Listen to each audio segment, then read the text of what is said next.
In this video, we're going to examine rules that extend our basic derivative rules for functions by allowing us to combine them in products and quotients. The two rules are called the product and quotient rules, and we're going to go through each one of them step by step. The product rule is what we apply when we're taking the derivative of the product of two elementary functions. And unfortunately, it's not as simple as just taking the derivative of each one separately and then multiplying when we're done. That doesn't give us the correct formula for the slopes of this combined function. Instead, we have this rule that comes from the definition being applied carefully, but it's easier to remember as a mnemonic. It's the derivative of the first function, so we have an f and a g. Let's call the f the first function. The derivative of the first function times the second, plus this first function by itself times the derivative of the second. So each function will be differentiated. In the first term, we take the derivative of the first function. In the second term, we take the derivative of the second function, but it also comes partnered with the original matching function without a derivative. Let's apply that down here to the function we're given. We have 4x squared e to the x, and here we have the product of two functions of x, and we also have a constant multiplier out front. Now, applying all of our rules, that constant multiplier is going to stay around. It's going to be 4 times the derivative of everything else on the inside. The easiest way to do that is to put a 4 and then a parentheses, and then do all the derivatives of the inside terms next. Looking at our formulas here, our first function, or what we call f of x, in the formula up here, is our x squared. The second function, or the g of x in the formulas above, is e to the x.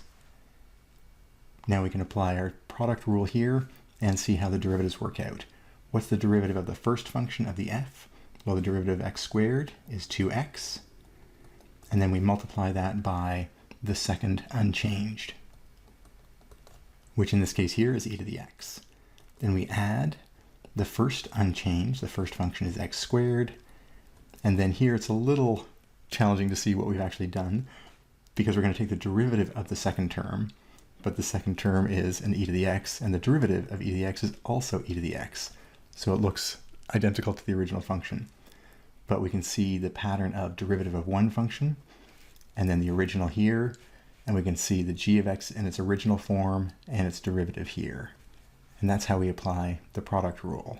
Later on, we'll take a look at the quotient rule, and it has a similar kind of feel to it, but it is more complicated.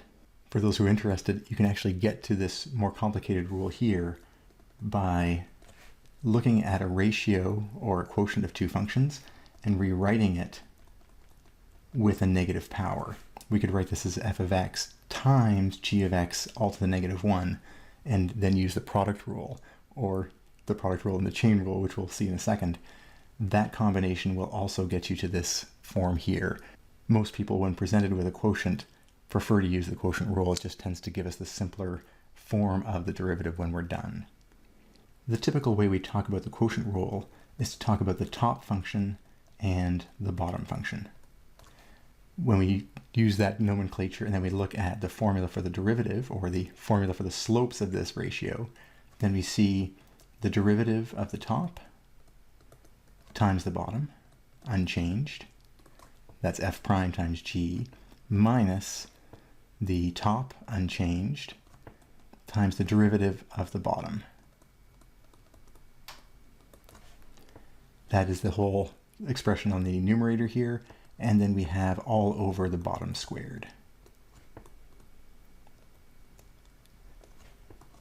Frankly, when I'm doing quotient rule calculations, I actually rhyme off that mnemonic: derivative of the top times the bottom minus the top times the derivative of the bottom all over the bottom squared. I'll actually say that in English. Here we just have the mathematical notation for that same idea.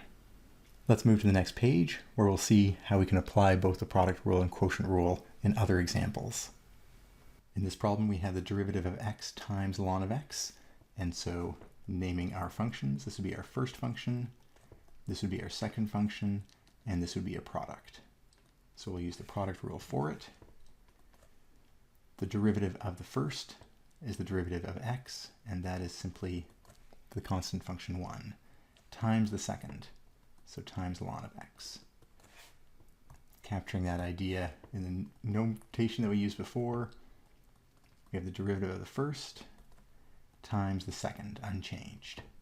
Then we add, for the product rule, the first unchanged, so the x stays the same, and then we look at the ln x and take its derivative, which is 1 over x. So here we have the first function not changed at all, and then we have the derivative of the second term. We often get questions from students about whether you should simplify derivatives, and typically the answer is not unless you're going to do something specific with it later. What we usually say though is do try to simplify the obvious cancellations at least. 1 times something, it's much easier to read and understand if it's just simply written as ln of x. And when you have something where there's no advantage to not canceling, you might as well cancel that as well. X over x is going to equal simply 1.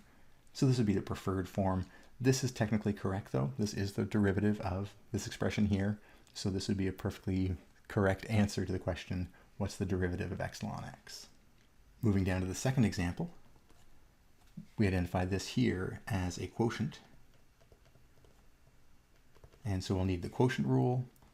With that in mind, we're going to look at the top and the bottom. And there's a choice here. You could take this 5 multiplier and include it in the top if you liked. You can't include it in the bottom, that would change it into 1/5. But you can include it at the top, or you can treat it as a constant multiplier that's happening first. That's what we're going to do because it makes the overall calculation a little simpler, because we just have a single 5 out front of the entire expression. So we'll have a 5 out front because it's a constant multiplier of a function, and then we do the calculations for the derivative inside. So the derivative of the top is the first expression we need next. The derivative of x squared is 2x times the bottom, unchanged. Again, using our rules from before, the derivative of the top comes first, then we get the bottom. In the quotient rule, we subtract next, and then we have the top unchanged, so we have x squared. We have a ln x in the denominator. Remember, it doesn't matter that it happens to be in the denominator. We just take its derivative of ln x, 1 over x here, and just put it next to the original top. Top times the derivative of the bottom. Close brackets. And all over the original bottom, ln of x, all squared. Again, this would be a perfectly valid place to stop with the derivative calculations. Because there is some simple cancellation available to us, it's probably worth going one further step and saying this is 5 times 2x ln of x minus 1x on top, so just minus x, all over ln of x all squared. That's typically as far as we would go in simplifying a quotient rule. Here's another example, clearly a quotient rule application. Take a look, and if you want, try it on your own first, and then we'll go through it in a second. All right, so let's take the derivative of 10 to the x over x cubed. This time we won't go through the top and bottom in the notation, we'll simply say it out loud. But the top is 10 to the x. We take the derivative of the top first. And here you have to remember the rule for derivatives of e to the x is e to the x. The derivative of 10 to the x is 10 to the x, but there's a scaling factor because the base isn't the nice e. We get a multiplier of ln 10. All of this is the derivative of 10 to the x. And then we multiply by the bottom. Once we have that term complete, we subtract the top unchanged times the derivative of the bottom, which is 3x squared. And then we divide by the bottom all squared.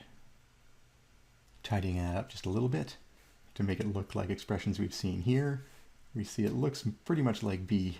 We have 10 to the x ln of 10 times x cubed minus 10 to the x times 3x squared, and x cubed, then all squared. We multiply the exponents. That's the rule for manipulating those, and we get x to the 6. And so b is a correct answer. It's also worth noting that d, if you look carefully at this, is actually equivalent to b. If you take a look at each of these terms separately and look at the x to the 6 dividing the x to the 3, we end up with x to the negative 3, 10 to the x ln 10. And when we have x squared over x to the 6, we end up with 3x to the negative 4. Now that is another way we can take the derivative, so this answer here is equally correct. You would typically arrive at this version of the calculation if you had taken the derivative in a slightly different way. Instead of writing it as 10 to the x divided by x cubed, you could have written it as 10 to the x times x to the negative third power.